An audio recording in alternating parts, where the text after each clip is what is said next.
Assalamualaikum warahmatullahi wabarakatuh.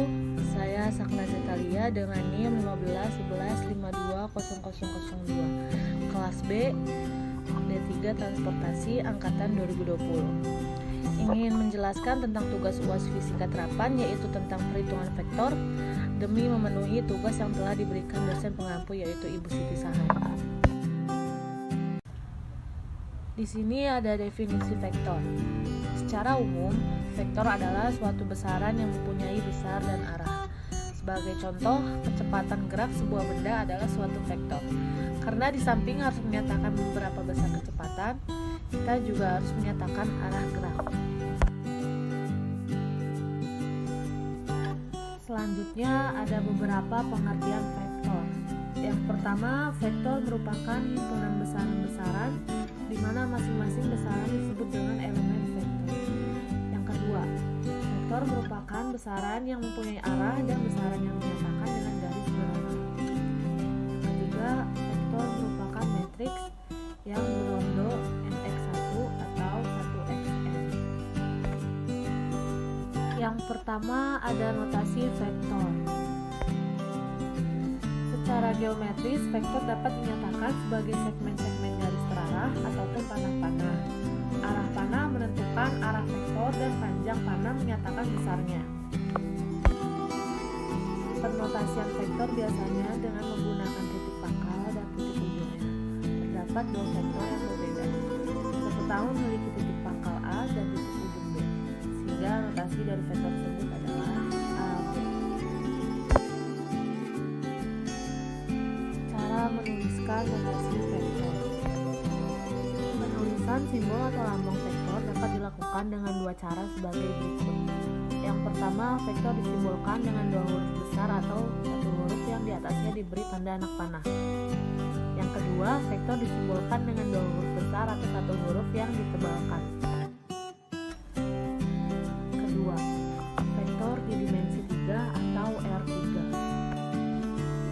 Vektor pada bangun ruang digambarkan pada bidang koordinat ruang kartesius yang mempunyai komponen searah sumbu X, komponen searah sumbu Y, dan searah sumbu Z. Ketiga sumbu tersebut saling tegak lurus pada ruang. Misal, vektor P merupakan vektor di R3 yang memiliki titik pangkal di titik pusat O dan titik ujung P. Komponen vektor P searah sumbu X sebesar XP min XO. Komponen vektor P yang searah sumbu Y sebesar YP min YO. Dana komponen vektor P yang searah sumbu Z sebesar ZP min ZO. Komponen vektor P dapat dinyatakan dalam bentuk baris maupun kolom. Untuk vektor baris dapat ditulis P sama dengan buka kurung XP min XO, YP min YO, ZP min ZO tutup kurung. Sedangkan vektor kolom XP min XO, P sama dengan buka kurung YP min YO tutup kurung kali 26 ZP min ZO. Ketiga, cara menggambarkan vektor. Sebuah vektor digambarkan dengan sebuah anak panah yang terdiri atas pangkal, panjang, dan arah anak panah. Perhatikan gambar contoh vektor berikut ini. Pada gambar anak panah di atas, pangkal anak panah menunjukkan titik tangkap atau titik awal sebuah vektor. Panjang anak panah mewakili besar atau nilai vektor, atau semakin panjang anak panah maka semakin besar nilai atau harga vektor, dan sebaliknya. Sedangkan arah anak panah menunjukkan arah vektor. Untuk lebih jelas mengenai cara menggambarkan vektor, perhatikan contoh gambar vektor di bawah ini. Gambar A menunjukkan vektor gaya F sebesar 5n ke arah kanan, dan gambar B menunjukkan vektor gaya F sebesar 10n ke arah kiri. Keempat, macam-macam vektor.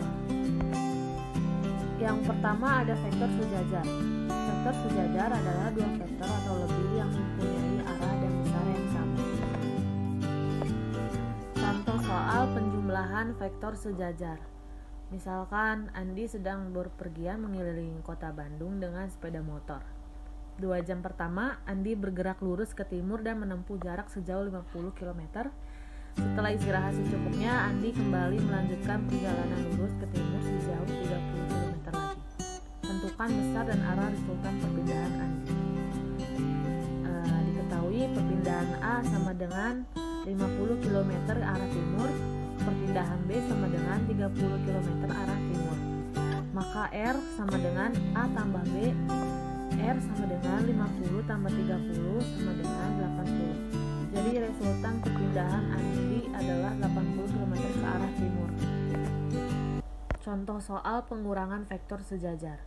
Misalkan Andi telah menempuh jarak lurus 50 km ke arah timur, kemudian kembali lagi ke barat sejauh 70 km. Tentukan besar dan arah resultan perpindahan Andi. Diketahui perpindahan A sama dengan 50 km arah timur, perpindahan B sama dengan 70 km arah barat, maka R, A, min B, R sama dengan 50 dikurang 70 sama dengan 20. Jadi resultan perpindahan Andi adalah 20 km ke arah barat. Yang kedua ada vektor berlawanan. Vektor berlawanan adalah dua atau lebih vektor yang mempunyai besar yang sama tetapi arahnya berlawanan. Contoh soal vektor berlawanan. Pada perlombaan tarik tambang, kelompok A menarik ke arah timur dengan gaya 700 N, kelompok B menarik ke barat dengan gaya 665 N. Kelompok yang memenangi perlombaan adalah kelompok jawab A dengan resultan gaya 35 N. Pembahasannya, jika kedua vektor saling berlawanan maka dikurang. R sama dengan A dikurang B, R sama dengan 700 dikurang 665, R sama dengan 35 N mana A. Kelima ada sifat-sifat vektor. Vektor memiliki sifat-sifat seperti berikut ini. Pertama, dapat dipindahkan dengan syarat nilai atau besar dan arahnya tidak berubah. Yang kedua, dapat dijumlahkan. Yang ketiga, dapat dikurangkan. Yang keempat, dapat diuraikan. Dan yang kelima, dapat dikalikan. Keenam, besar vektor. Dari keterangan sebelumnya, kita tahu bahwa selain memiliki arah, vektor juga memiliki besar yang dinyatakan sebagai besar vektor. Besar vektor menyatakan nilai dari suatu vektor. Besar vektor dinyatakan dengan sebuah huruf yang ditulis sendiri tanpa ditambahkan dan tanpa tanda anak panah di atasnya, atau dituliskan sebagai harga mutlak vektor tersebut. Bisa dilihat ya gambarnya teman-teman. Berdasarkan definisinya, besar vektor merupakan besaran skalar dan nilainya selalu positif.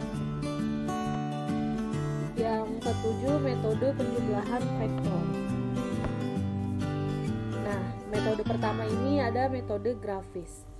Metode grafis adalah metode yang digunakan untuk menentukan besar resultan vektor dengan cara mengukurnya. Panjang resultan vektor dapat diukur menggunakan mistar atau penggaris, sedangkan besar sudut vektor atau arah vektor diukur menggunakan busur derajat. Yang pertama, cara menjumlahkan vektor dengan metode segitiga. Metode segitiga adalah cara penjumlahan dua vektor dengan memindahkan titik tangkap salah satu vektor ke ujung vektor lainnya, kemudian menarik garis lurus dari pangkal ke ujung vektor tersebut. Garis lurus ini merupakan hasil penjumlahan vektor atau vektor resultan. Misalkan, kita akan menjumlahkan vektor A dan vektor C, maka dengan menggunakan metode segitiga, langkah-langkahnya adalah sebagai berikut. Langkah pertama menggunakan metode segitiga. Gambarlah vektor A dan vektor C di mana titik tangkap atau titik pangkal vektor C berada di ujung vektor A seperti yang diperlihatkan pada gambar berikut ini. Langkah kedua menggunakan metode segitiga. Gambarlah sebuah vektor dimulai dari titik tangkap vektor A menuju ujung vektor C. Vektor ini adalah vektor hasil penjumlahan A tambah C atau disebut sebagai vektor resultan yang dilambangkan dengan R seperti yang diperlihatkan pada gambar berikut ini. Yang kedua, cara menjumlahkan vektor dengan metode poligon. Metode poligon adalah cara penjumlahan tiga atau lebih vektor dengan saling menghubungkan pangkal vektor yang satu ke ujung vektor yang lainnya tidak demikian rupa hingga vektor terakhir. Kemudian, menarik garis lurus dari pangkal vektor pertama menuju vektor terakhir.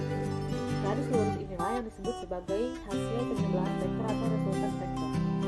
Misalkan kita akan menjumlahkan vektor A, B, C, dan D. Maka dengan menggunakan metode poligon, langkah-langkahnya adalah sebagai berikut. Langkah pertama menggunakan metode poligon. Gambarlah vektor ABC dan D di mana pangkal vektor B berada di ujung vektor A, pangkal vektor C berada di ujung vektor B, dan pangkal vektor D berada di ujung vektor C, seperti yang diperlihatkan pada gambar di bawah ini. Langkah 2 menggunakan metode poligon. Gambarlah sebuah vektor yang dimulai dari titik tangkap atau pangkal vektor A dan menuju ujung vektor B. Vektor ini merupakan hasil penjumlahan vektor A tambah B tambah C tambah D atau disebut vektor resultan R seperti yang diperlihatkan pada gambar berikut ini. Ketiga, cara menjumlahkan vektor dengan metode jajar genjang. Metode jajar genjang adalah cara menjumlahkan dua vektor atau lebih dengan menghubungkan pangkal vektor yang satu dengan pangkal vektor yang lain. Kemudian menarik sebuah garis lurus dan pangkal kedua vektor menuju pertemuan proyeksi masing-masing vektor. Garis ini adalah vektor resultan. Misalkan kita akan menjumlahkan vektor A, B, D, maka dengan menggunakan metode jajar genjang, langkah-langkahnya adalah sebagai berikut. Langkah pertama menggunakan metode jajar genjang. Gambarlah vektor A dan B terlebih dahulu di mana pangkal masing-masing vektor saling bertemu. Kemudian proyeksikan vektor A di ujung vektor B dan proyeksikan vektor B di ujung vektor A. Gambarkan proyeksi vektor A dan B dalam bentuk garis putus-putus. Vektor A, vektor B beserta proyeksinya akan membentuk bangun jajar genjang seperti yang diperlihatkan pada gambar berikut ini. Langkah 2 menggunakan metode jajar genjang. Tarik vektor dari titik pangkal vektor A dan vektor B menuju titik pertemuan proyeksi kedua vektor. Vektor ini adalah hasil penjumlahan atau vektor resultan dari A plus B seperti yang diperlihatkan pada gambar di bawah ini. Langkah 3 menggunakan metode jajar genjang. Gambar vektor D dengan pangkalnya berada di pangkal vektor A plus B. Proyeksikan vektor D dan vektor A plus B seperti pada langkah pertama. Lalu tarik vektor dari pangkal vektor A plus B dan vektor D menuju pertemuan proyeksi kedua vektor. Vektor akhir inilah yang merupakan hasil penjumlahan vektor A plus B plus D seperti yang diperlihatkan pada gambar berikut ini. Yang kedua ada metode analitis. Metode analitis adalah metode yang digunakan untuk menentukan besar resultan vektor secara matematis dengan menggunakan rumus. Adapun rumus yang digunakan merupakan rumus kosinus untuk menentukan besar resultan vektor dan rumus sinus untuk menentukan arah resultan vektor. Metode analitis disebut juga metode penguraian, yaitu cara menjumlahkan vektor dengan memproyeksikan vektor-vektor pada sumbu X dan sumbu Y diagram kartesian. Lalu komponen-komponen vektor pada masing-masing sumbu dijumlahkan secara biasa. Vektor komponen yang arahnya ke kanan atau ke atas bernilai positif, sedangkan vektor komponen yang arahnya ke bawah bernilai negatif. Misalkan diberikan 3 buah vektor dengan besar dan arahnya diperlihatkan seperti pada gambar di berikut ini. Dengan menggunakan metode analis, maka penjumlahan vektor A plus B plus C dapat dilakukan melalui langkah-langkah sebagai berikut. Langkah pertama, gambarlah diagram kartesius, lalu lukis vektor A, B, dan C pada bidang kartesius tersebut dengan pangkal masing-masing vektor berada di pusat koordinat seperti yang diperlihatkan pada gambar di bawah ini. Langkah kedua, uraikan atau proyeksikan vektor A dan C ke dalam sumbu X dan sumbu Y sehingga akan terbentuk vektor komponen AX, AY, BX, BY, CX, dan CY. Dalam hal ini, karena vektor C berbentuk pada sumbu Y, maka vektor C tidak memiliki vektor komponen pada sumbu X dan komponen vektor pada sumbu Y, yaitu CY sama dengan C. Supaya lebih